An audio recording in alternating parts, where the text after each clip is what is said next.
الف اللہ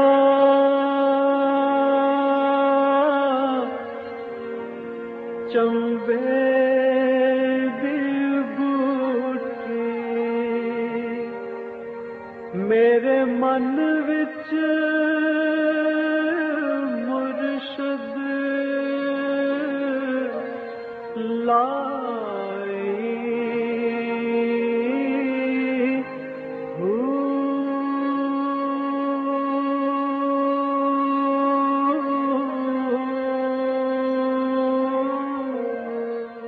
بسم اللہ الرحمن الرحیم۔ السلام علیکم، پروگرام المرشد اور میں ہوں منور عتیق۔ ناظرین محترم، آپ کے سوالات ہیں اور رہنمائی کے لیے ہمارے ساتھ موجود ہیں ہمارے بہت ہی محترم جناب حضرت امیر محمد اکرم اعوان صاحب۔ آپ سلسلہ نقشبندیہ اویسیہ کے شیخ ہیں، مترجم قرآن ہیں، مفکر قرآن ہیں، شاعر ہیں، ادیب ہیں، بہت سے حوالے ہیں آپ کے تعارف کے۔ حضرت صاحب بہت شکریہ، آپ نے وقت دیا۔ پہلا سوال شامل کرتے ہیں۔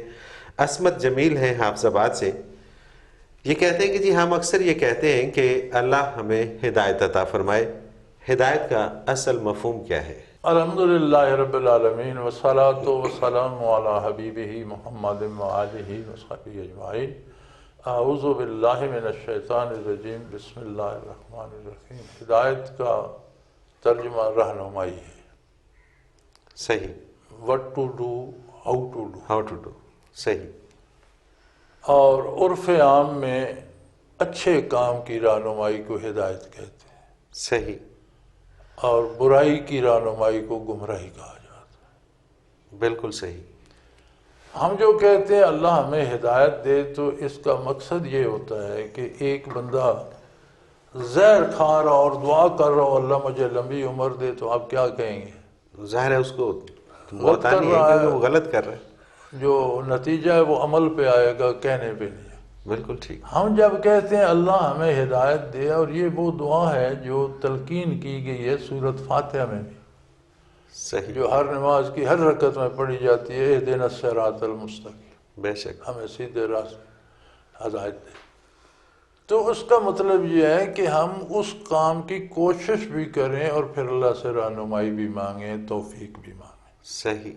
یعنی نیکی کی کوشش بھی کریں اور دعا بھی کریں کہ ہدایت دے۔ اب ہدایت کے مختلف ذرائع ہیں، سب سے بڑا ذریعہ اللہ کا رسول ہے، پھر اللہ کا قرآن ہے، چونکہ قرآن بھی رسول صلی اللہ علیہ وسلم کی معرفت ہمیں ملا، رسول نہ ہو تو ہمارے پاس قرآن بھی کوئی نہیں، بے شک، اللہ کے ساتھ ایمان ہے۔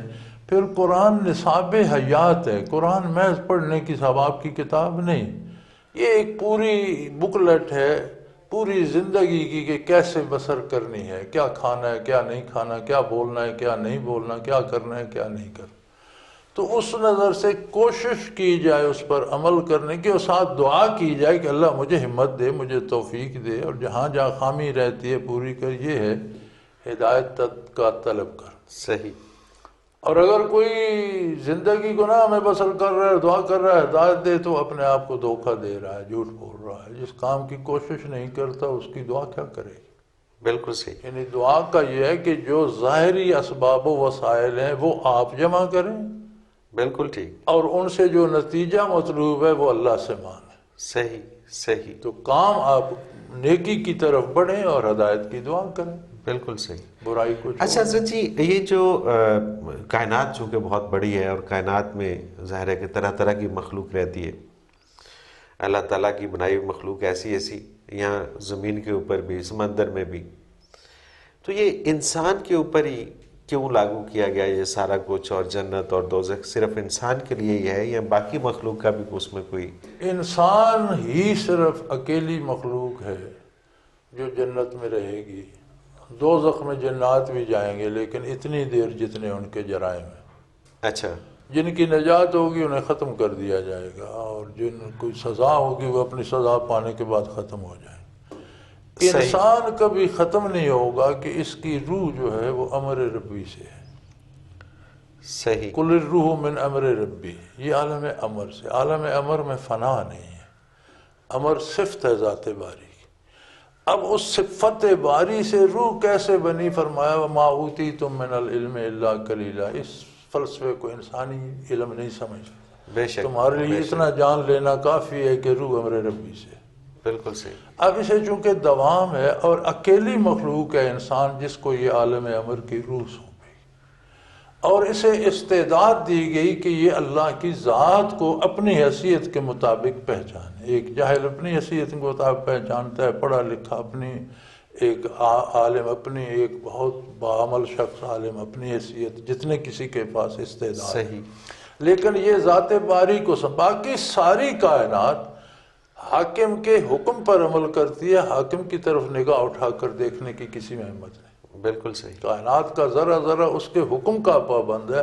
یہ نہیں جانتا کہ حاکم کیسا ہے، کون ہے. یہ جاننا انسان کو یہ شرف ہو. صحیح. اب ساری کا آپ دیکھ رہے ہیں جتنے سیارے، ستارے، سورج، چاند سب زمین کی طرف متوجہ ہے. صحیح. زمین میں طرح طرح کے جانور، پرندے، رویدگی، یہ سارا ایک انسان کے خلق لکم ما فی الارض جمیعا، یعنی سارے ستاروں سیاروں کی توجہ سے زمین پہ جو کچھ بنا وہ تمہارے لیے، تمہاری خدمت کے لیے. سبحان اللہ. تو وٹ فار آر یو؟ سبحان اللہ. کیا بات ہے. تم اس لیے ہو کہ تم عظمت الہی کا ادراک کرو اور صرف حکم کی تعمیل نہ کرو، حاکم کو پہچانو کیسا ہے. وہ واحد ہے، لا شریک ہے، وہ بے نیاز ہے، وہ ہر چیز پہ قادر ہے. تو تمہارا اصلی گھر ہے ہی جنت. صحیح. اچھا، یہ جو فرشتے ہیں یہ بھی ختم ہو جائیں گے؟ نہیں، فرشتے رہیں گے، لیکن فرشتوں کے لیے جنت میں رہنا یہ دوزخ میں رہنا برابر ہے. صحیح ہے. نہ انہیں جنت کی لذتوں سے سروکار ہے، دوزخ سے. باقی ساری مخلوق ختم ہو دوزخ میں بھی تو فرشتے ہوں گے جو عذاب کا کام کر رہے ہوں گے، تو انہیں خود تو کوئی تکلیف نہیں ہوگی. جیل کے ملازم بھی تو ہوتے ہیں، ان کے لیے تو وہ جیل نہیں ہے. صحیح. صحیح. تو باقی ساری مخلوق سوائے انسان کے یا فرشتے جو تقدیر کے تابع کام کرتے ہیں، باقی جو زمین پہ مخلوق ہے اس کائنات میں، یہ ساری ختم ہو جائے. تو جنت اور دوزخ یہ بھی تو مخلوق ہی ہے نا؟ مخلوق ہے، لیکن جب کچھ مخلوق کو استثناء ہے نا کہ اللہ انہیں ہمیشہ رکھے گا، جیسے لوح محفوظ ہے، عرش عظیم ہے، جنت دوزخ ہے. صحیح. انہیں فنا نہیں، یہ ہمیشہ رہیں گے. استثناء ہے انہیں. کتنی بڑی بات ہے کہ انسان کو تو اتنا بڑا جنت مقام. کو انسان کا گھر بنایا، سبحان اللہ. اسے اس جنگل میں چھوڑ دیا، اس کی رہنمائی کے لیے انبیاء اور کتابیں نازل کی کہ بھئی اس خارزار سے اس طرح یہاں سے چلتے ہو تو یہ تمہارا گھر ہے. صحیح. صحیح. اب یہ جو خارزار حیات ہے، اس میں کہیں سرخ، کہیں سبز، کہیں ہرے، کہیں آم، کہیں کیلا، کہیں انگور لگا دیے. وہ انسان ان کے پیچھے لپکتا وہ راستہ چھوڑ دیتا ہے. تو وہ جنت ایک جگہ ہے، اس کے چاروں طرف جدھر سے بھی آپ گمراہ ہو کے جائیں گھوم کے دوزخ میں جا گرے گا. اللہ اکبر. تو انسان بھٹک کر دوزخ میں جا گرتا ہے، اس کا اپنا گھر تو جنت ہے اصل. اور یہ سمجھتا نہیں ہے کہ خربوں سالہ زندگی میں اگر چند سال اس نے عیش و عشرت سے گزار بھی لیے تو کیا کر لیا. فراز حسین ہے گجرانوالہ سے، یہ کہتے ہیں کہ جی بیت اللہ شریف کی ایک نماز کا ثواب 1,00,000 نمازوں کے برابر ہے. میں پوچھنا یہ چاہتا ہوں کہ ایسا کیوں ہے، اور یہ بھی کہ کیا عام مساجد میں بھی نماز پڑھنے کا ثواب گھر میں پڑھی جانے والی نماز سے زیادہ ہوتا ہے؟ گزارش یہ ہے جی ایسا کیوں ہے کہ تو بات تو یہ ہے کہ ہر جگہ میں فرق ہوتا ہے، ہر فرد میں فرق ہوتا ہے، ہر بات میں فرق ہوتا ہے. صحیح. ایک بندہ عام آدمی ہے وہ اور سا ہے، ویسا ہی ایک بندہ عالم ہے وہ کچھ اور ہے، ویسا ہی ایک بندہ مجسٹریٹ ہے وہ کچھ ہے تو وہ بھی ویسا ہی بندہ. بالکل ایسے ہی. ویسے ہی ایک بندہ پرائم منسٹر ہے وہ کچھ اور ہے، فرق تو ہوتا ہے. اسی طرح جگہیں بھی اچھی بری بھی ہیں. صحیح. کوئی بری ہے، کوئی بہت بری ہے، کوئی اچھی ہے، کوئی بہت اچھی ہے. تو آپ سڑک پہ اگر چادر ڈال کے نماز پڑھتے ہیں ہو جائے گی، لیکن مسجد ہے ہی سجدہ گاہ، اس کی اپنی فضیلت ہے، وہاں جائیں گے. دنوں میں فرق ہے، عام دن اور ہیں، جمعے کی فضیلت اور ہے. صحیح. اسی طرح حج کے دنوں کی فضیلت اور ہے، ہر ایک کا اپنا.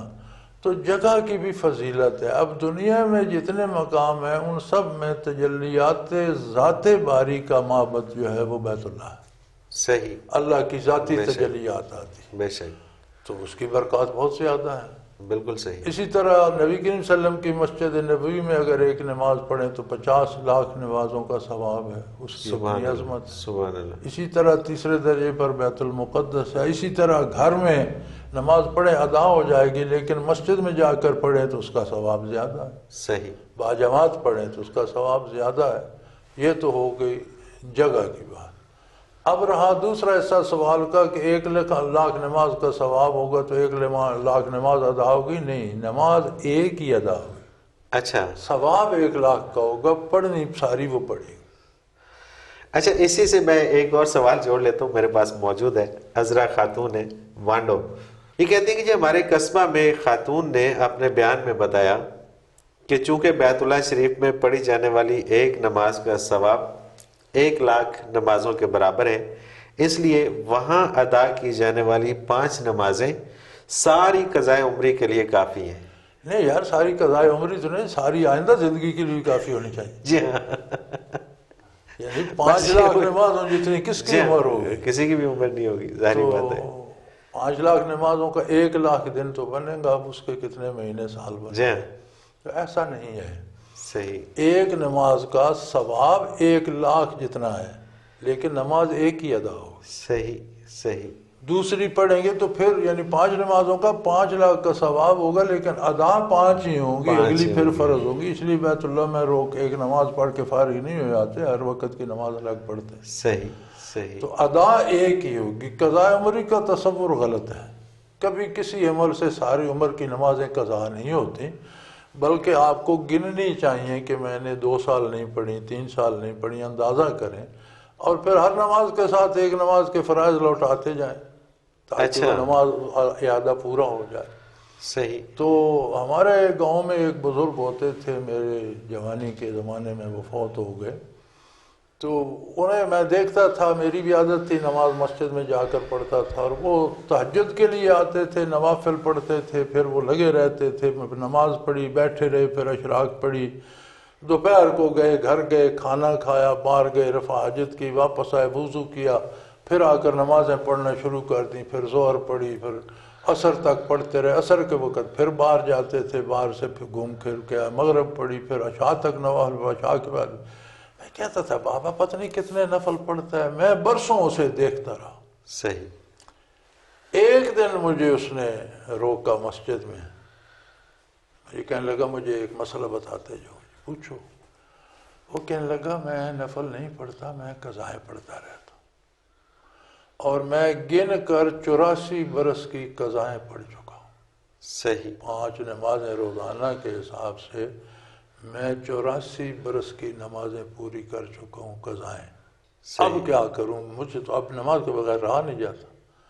میں نے کہا آپ کی عمر بھی اتنی 84-85 سال ہی ہے، تو نماز کے بغیر نہیں رہ سکتے، تو اب قضا نہ پڑھیں، نوافل پڑھتے ہیں۔ اس نے کہا یہ ٹھیک ہے، اب میں نفل پڑھا کروں گا، میری عادت ہو گئی، میں نماز کے بغیر رہ نہیں سکتا۔ سبحان اللہ، کیا بات ہے، یہ ہوتی ہے قضا عمری۔ صحیح صحیح، آپ کی اگر 10 سال آپ نے نماز نہیں پڑھی تو آپ گن کے شروع کر دیں، ہر نماز کے ساتھ فجر کے ساتھ 2 فرض پڑھ لیں، ظہر کے ساتھ 4 فرض پڑھ لیں، عصر کے ساتھ 4، مغرب کے ساتھ 3 فرض پڑھ لیں، عشاء کے ساتھ 4 فرض، 3 وتر پڑھ لیں، تو ایک دن کی آپ گنتے رہے، 10 سال کی نمازیں دوہرا لیں۔ سبحان یہ تو قضاء عمری ہے۔ اچھا، یہی سے ایک اور سوال اٹھتا ہے کہ اگر یہ انسان یہ ارادہ کر لے کہ پچھلے گناہوں کی معافی مانگ لے، اور آج سے یہ ارادہ کر لیا کہ پچھلی جتنی بھی قضائیں ہیں وہ پڑھے گا، اور اس کے ساتھ وہ چند دن یا چند برس زندہ رہتا ہے، وہ پوری نہیں ہوتی، اس کے ذمہ وہ ارادہ اور اس پر عمل ہے، صحیح، آگے اللہ ہے وہ کرے، آگے اللہ تعالیٰ وہ بغیر کیے بھی بخش دے غفور تو کیا ہے۔ الرحیم ہے، بالکل صحیح، وہ تو ہے نا، حدیث شریف میں موجود ہے کہ ایک بندہ نوافل پڑھتا ہے، روزے رکھتا ہے، بیمار ہو جاتا ہے، نہیں رکھ سکتا، اس کا وہ عمل اللہ جاری رکھتے ہیں، اس کا ثواب ملتا رہتا ہے، کیونکہ وہ معذور ہو گیا، اس نے جان بوجھ کر نہیں چھوڑے، تو جو نیک اعمال کر رہا تھا وہ منقطع نہیں ہوتے، ان کا ثواب اسے بغیر کیے بھی ملتا رہتا ہے۔ بالکل صحیح، بالکل صحیح، اللہ کے کرم بہت ہیں جی، مغفرت کے ہوتے ہیں۔ نیت کر لینے سے اللہ تعالیٰ جو ہے وہ غفور الرحیم ہے۔ ناظرین محترم، آپ بھی اس پروگرام میں شامل ہو سکتے ہیں، آپ ہمیں اپنا سوال SMS بھی کر سکتے ہیں، میل بھی کر سکتے ہیں۔ اسکرین پہ ہمارا ایک نمبر بار بار اوپرتا ہے، آپ وہ نمبر نوٹ کر لیجئے، 0333-4955-021۔ اسی طرح سے ہمارا ای میل ایڈریس ہے، یہ بھی آپ نوٹ کر لیجئے، questions@almurshid.tv۔ اس پہ ہمیں آپ میل کر دیں، آپ کا سوال ہم شامل کریں گے۔ اور اگر آپ ہمارے گزشتہ پروگرامز دیکھنا چاہیں تو ویب سائٹ نوٹ کر لیجئے www.almurshid.tv۔ اس میں آپ ہمارے جتنے بھی گزشتہ پروگرامز ہیں وہ آپ دیکھ سکیں گے۔ ایک مختصر سا کمرشل بریک، اس کے بعد حاضر ہوتے ہیں، ہمارے ساتھ رہیے گا۔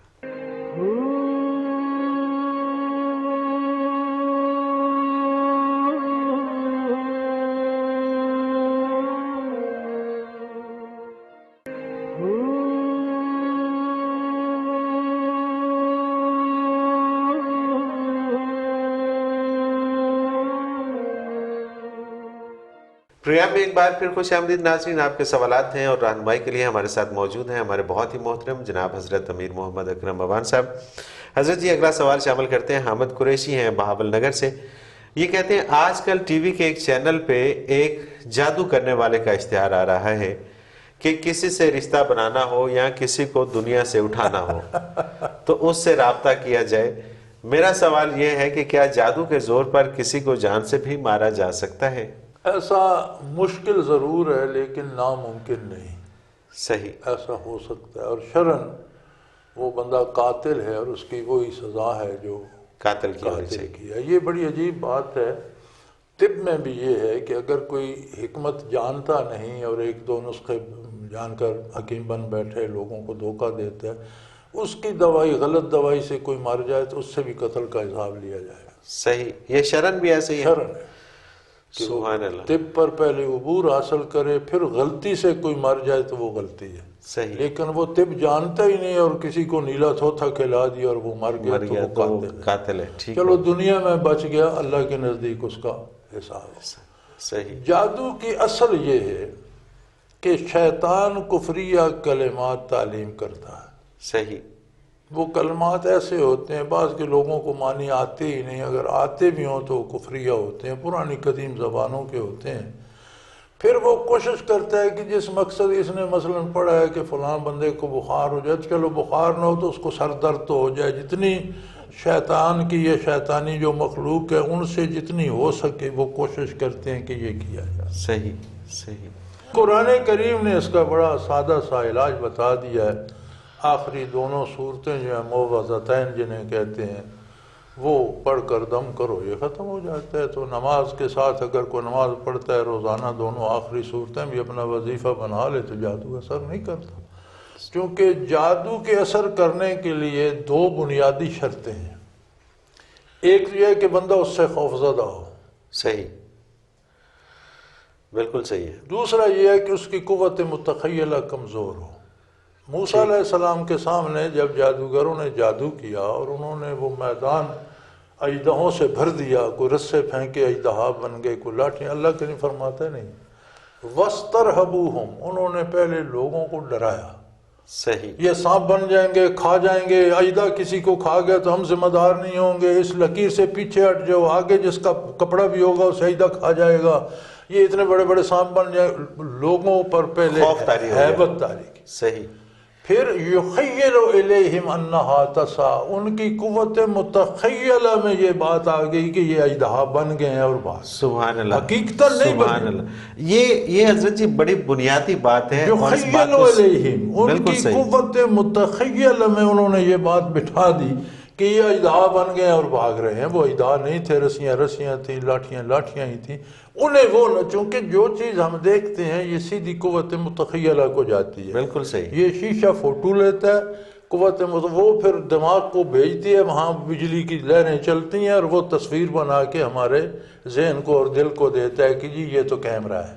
بالکل صحیح۔ اسی طرح سے میں ایک آپ کی بات، ایک جرنل کی ایک پڑھ رہا تھا ہسٹری، تو اس میں انہوں نے لکھا کہ جی اس کو یہ وہم ہو گیا تھا کہ اس کے ہاتھ سے جب نمک گر جائے گا تو وہ مر جائے گا، تو پھر ایسے ہی ہوا کہ اس کے ہاتھ سے جب نمک گرا تو وہ مر گیا، تو وہ اس کی قوت متخیلہ کے اندر چلا گیا۔ اس نے بالکل صحیح، بالکل صحیح، تو جب موسیٰ علیہ السلام نے وہ دیکھا میدان میں یہ تو اژدہا نظر آ رہے ہیں، تو انہیں تھوڑا سا کھٹکا ہوا کہ یہ میرے پاس تو ایک لاٹھی ہے، اور لوگ یہ نہ سمجھیں کہ جادوگر سے، اللہ کے نے فرمایا نہیں، آپ ایک لاٹھی پھینکیں دیکھیں ہوتا کیا ہے۔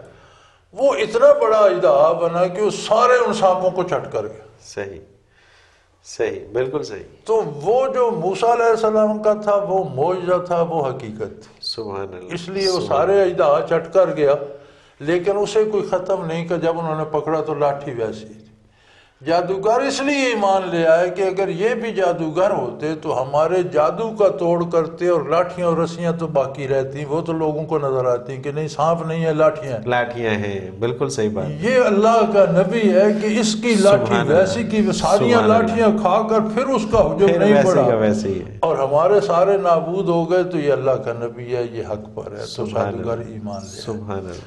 تو قوت متخیلہ کی کمزوری اور شیطانی قوتوں کا مل کر اس کمزوری سے فائدہ اٹھا کر اسے ایذا پہنچانا، اس کے ذہن میں کوئی خیال ڈال دینا چوری کرنے کا، کسی سے برائی کرنے کا، تو یہ ہو سکتا ہے۔ لیکن آپ کا ایمان مضبوط ہو تو اس کے رد کے لیے یہی کافی ہے۔ اور اگر آپ علاج کرنا چاہیں تو آخری 2 صورتیں قرآن کی آپ وظیفہ بنا لیں، کسی کو ہے تو اس پر پڑھ کر پھونک دیں، کسی پیر فقیر کی ضرورت نہیں، کوئی مسلمان پڑھ کر پھونک دے، سبحان اللہ، انشاءاللہ جادو سبحان کا اثر ختم ہو جائے گا۔ سبحان اللہ۔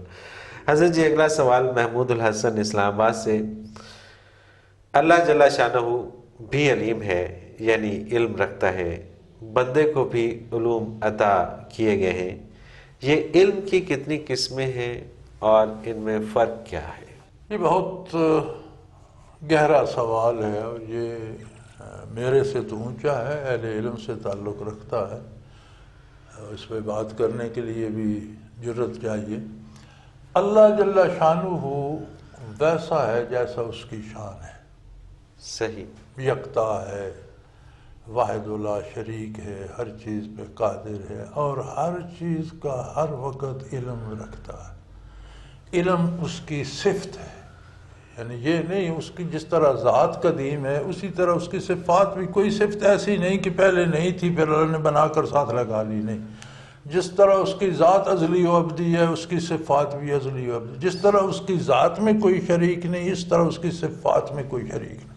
بے تو شک، جو علم اللہ کا ہے وہ اسی کا ہے اور وہ الگ ہے، اس میں کوئی شریک نہیں۔ صحیح، بالکل صحیح۔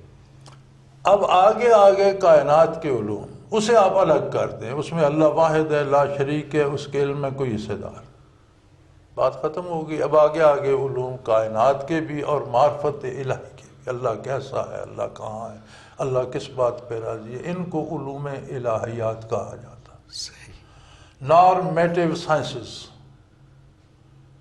اور پھر ہم کیا ہیں، وجود کیا ہے، گرمی سردی بخار صحت، یہ کیا ہے، غذا کیا ہے، دوا کیا ہے، یہ ہیں علم الابدان، بالکل یہ صحیح، فزیکل سائنسز کے علوم۔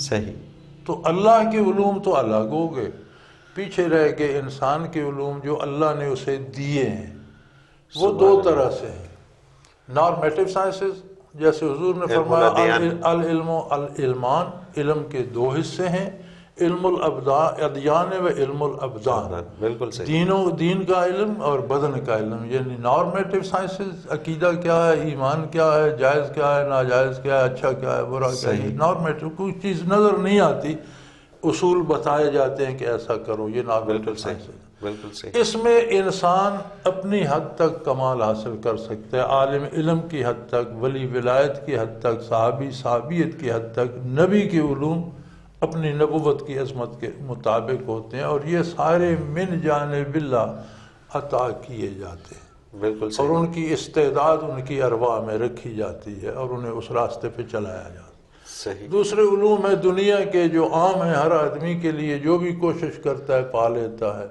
اور یہ ہے فزیکل سائنسز کے، یعنی یہ آدھا شعبہ ہے علم کا، بالکل صحیح، اور یہ فزیکل سائنسز کے ہیں، یعنی مادی چیزوں کے ہیں، کھانا پینا سونا جاگنا کمانا، بیع و شراء خرید و فروخت، معاشرت شادی اولاد کیا کرنا ہے۔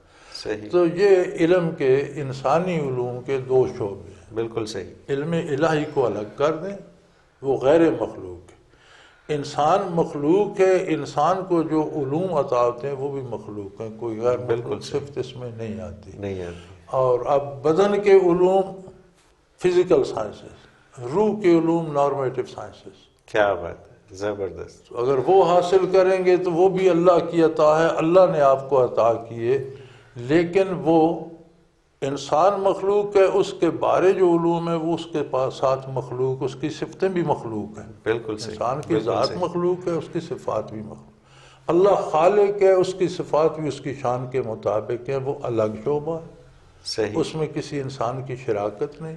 انسانی علوم دو اعلیٰ علوم جو ہیں وہ نارمیٹو سائنسز کے ہیں، روح کے ہیں، اس کے دوسرے درجے کے، اور حضور نے فرمایا کہ علم دو ہیں، دونوں کو حاصل کیا جائے تو علم ہوگا۔ اور یہی ہماری آج کی بدقسمتی ہے، بالکل صحیح کہ بات جو ہے۔ دین سیکھتے ہیں وہ دنیا کا علم نہیں سیکھتے، جو دنیا سیکھتے ہیں وہ دین سے دور ہو جاتے ہیں، اور دونوں ایک دوسرے کو جھوٹا کہہ رہے ہوتے ہیں، دونوں ایک دوسرے کے در پہ ہے کہ یہ کہتے ہیں مولویوں کو سمندر میں پھینک دو، وہ کہتے ہیں ان کو سولی چڑھا دو۔ ایسے ہی ہے، تو یہ اگر دونوں مل جائیں۔ ایسے ہی ہے۔ حضرت جی اسد اللہ کوٹلی نواب سے ہیں، ان کا سوال بھی بڑا زبردست سوال ہے۔ مولانا صاحب، میں نے بہت سی جگہوں پہ پل صراط کا ذکر پڑھا ہے کہ یہ جہنم پہ ایک پل کا نام ہے، ذرا مفصل رہنمائی فرما دیجئے کہ یہ پل کیسا ہے اور کیوں ہے؟ جنت کے راستے میں جہنم کی ایک وادی ہے، نبی کریم صلی اللہ علیہ وسلم نے جس طرح حدیث میں وضاحت فرمائی، صحیح، اس کی آگ سیاہ ہو چکی ہے۔ صحیح، یعنی آگ جب جلتی ہے سرخ ہوتی ہے، بہت آگ جلتی ہے تو یلو رنگ ہو جاتا ہے، پھر ریڈش یلو ہو جاتا ہے، بہت ہی زیادہ ہو جائے تو پھر وہ سیاہ ہونے لگ جاتی ہے۔ صحیح، تو ایک وادی ہے جس میں سے ہر ایک کو گزرنا ہے، اس کے اوپر ایک راستہ ہے جو بہت تنگ ہے، اور کہا جاتا ہے کہ بالکل بال کی طرح باریک اور تلوار کی طرح تیز ہے۔ جو چیزیں حدیث سے ملتی ہیں، صرف یعنی روایت نہیں ہے، حقیقت ہے۔ اب اس کا طریقہ یہ ہو، ام منکم الا واردھا، قرآن میں آتا ہے کہ تم میں سے کوئی بھی ایسا نہیں جو اس پر سے نہ گزرے۔ سب جانا جو جنت کو ہے تو وہ راستے میں، راستے وہ ہے تو وہاں سے گزر کر جائیں گے۔ صحیح، تو انبیاء کے بارے آتا ہے کہ جس طرح بجلی کڑک جاتی ہے گزر جائیں گے، صحابہ کرام کے بارے آتا ہے کسی طرح گزر جائیں گے، کچھ لوگ اس طرح گزریں گے جس طرح گھوڑ سوار یا سواری پہ، جہاز پہ، کار پہ گزر جاتے ہیں، کچھ لوگ اس سے کم دوڑتے ہوئے گزر جائیں گے، کچھ لوگ پیدل چلتے ہوئے گزریں گے۔ اب اس پہ چلنا اس نے ہے جو اس زندگی میں پل صراط پہ چل رہا ہے۔ صحیح، بالکل صحیح، ایمان لایا، پل صراط پہ آ گیا۔ صحیح، کافر دوزخ میں جائے گا، پل صراط پر نہیں جائے گا، جہنم میں دھکا دے دیا جائے گا۔ صحیح، صحیح، یہ مسلمانوں کے لیے ہے۔ کافر تو جائے گا، قدم رکھے گا تو کٹ کے نیچے گر جائے گا، اس کے گزرنے کا سوال ہی پیدا نہیں ہوتا۔ بالکل صحیح ہے۔ اب مومن کے جتنے اعمال ہیں اتنا وہ گزرتا جائے گا، جہاں اعمال ختم ہوں گے گر جائے گا۔ صحیح، اگر ایمان ہے، اعمال ختم ہو گئے تو پھر باقی وادی اسے پیدل عبور کرنی ہوگی جنت جانے کے لیے۔ اس میں صدیاں لگ گئیں، 10 صدیاں لگ گئیں، 4 صدیاں لگ گئیں۔ ہاں ظاہر ہے یہ تو ڈیسائیڈڈ تو نہیں ہے اتنا عرصہ وہ سزا بھگتتا ہوا، مار کھاتا ہوا، گھسٹتا پٹتا، جس میں رائی برابر بھی ایمان ہوگا وہ پار چڑھ جائے گا، لیکن جہاں گر گیا تھا وہاں سے اگلے سرے تک وہ سفر پیدل کرے گا آگ میں، اور اس سے آگ میں، اللہ پہاڑی میں۔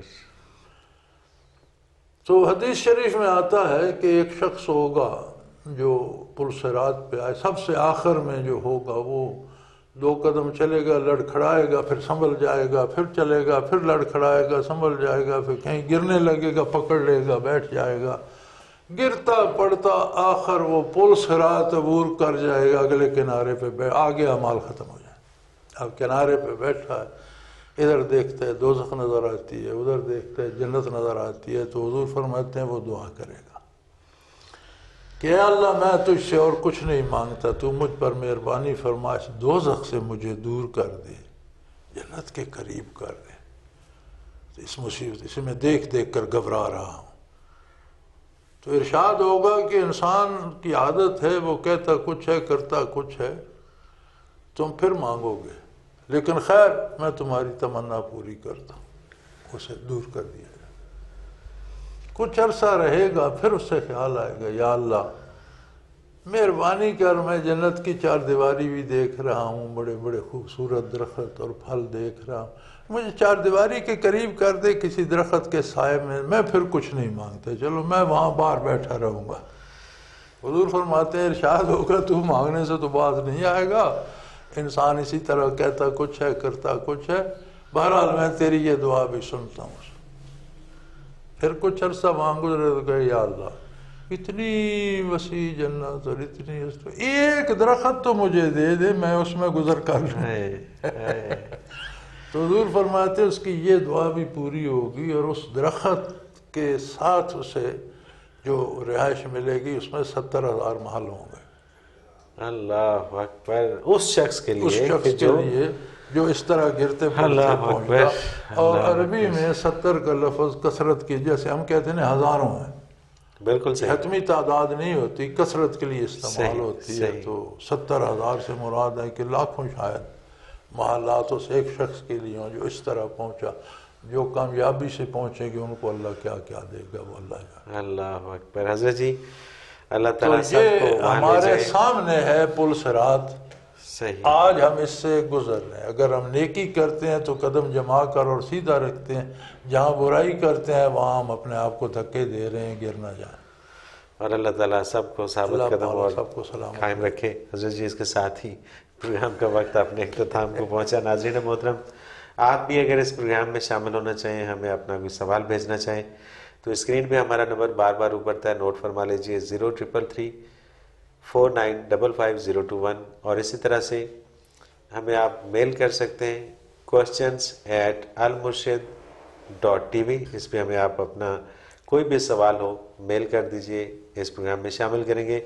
ہمارے گزشتہ پروگرامز اگر آپ دیکھنا چاہیں تو آپ ویب سائٹ پہ www.almurshid.tv اوپن کریں تو اس میں سارے آپ کو پروگرامز مل جائیں گے. اس کے ساتھ ہی منور عتیق کو اجازت دیجیے. اللہ حافظ. لا